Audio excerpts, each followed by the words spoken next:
2030 Commonwealth games ഇന്ത്യയിൽ അഹമ്മദാബാദാണ് വേദിയാവുക. ഇത് രണ്ടാം തവണയാണ് ഇന്ത്യ കോമൺവെൽത്ത് ഗെയിംസിന് വേദിയാകുന്നത്. സജു തോമസ് ചെയ്യുന്ന വിശദാംശങ്ങൾ നൽകാൻ. സജു, അഭിമാന നിമിഷമാണ്. എങ്ങനെയാണ് ഈ ഒരു തീരുമാനത്തിലെത്തിയത്? ജിന, എന്തായാലും 2030 കോമൺവെൽത്ത് ഗെയിംസിനാണ് ഇന്ത്യ വീണ്ടും ആതിഥേയത്വം വഹിക്കുക. അതായത് കോമൺവെൽത്ത് ഗെയിംസ് 2030 ഇന്ത്യയിൽ നടക്കുന്നത് 100ാം വാർഷിക ചടങ്ങിൽ തന്നെയാണ് വീണ്ടും ഇന്ത്യയിലേക്ക് കോമൺവെൽത്ത് എത്തുന്നത്. എന്തായാലും ഇന്ത്യക്ക് ഏറെ അഭിമാനകരമായിട്ടുള്ള ഒരു നിമിഷമാണ് ഉണ്ടായിരിക്കുന്നത്. ഗ്ലാസ്ഗോയിൽ ഇന്ന് നടന്ന ജനറൽ ബോഡി മീറ്റിംഗിലാണ് ഈ ഒരു പ്രഖ്യാപനം ഉണ്ടായിരിക്കുന്നത്. ഇന്ത്യയെ പ്രതിനിധീകരിച്ച് PT ഉഷ അടക്കമുള്ള നിരവധി അംഗങ്ങളും ഇതിൽ പങ്കെടുത്തിരുന്നു. പ്രത്യേകിച്ച് 1930 ആരംഭിച്ച കോമൺവെൽത്ത് ഗെയിംസ് വീണ്ടും 100 വർഷങ്ങൾക്കിപ്പുറം വീണ്ടും ഇന്ത്യയിലേക്ക് എത്തുകയാണ്.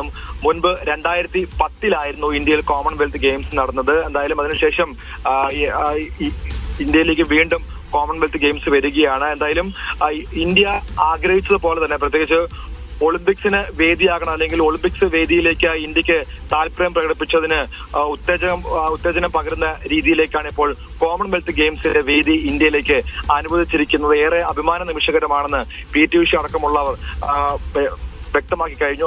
എന്തായാലും ഇനിയുള്ള ദിവസങ്ങൾ അല്ലെങ്കിൽ ഇനിയുള്ള വർഷങ്ങൾ അതിലേക്ക് വേണ്ടി നമ്മൾ എല്ലാവരും ഒരുമിച്ച് കാത്തിരിക്കുകയാണെന്നാണ് PT ഉഷ ഈ പ്രഖ്യാപന ചടങ്ങിൽ പറഞ്ഞിരിക്കുന്നത്.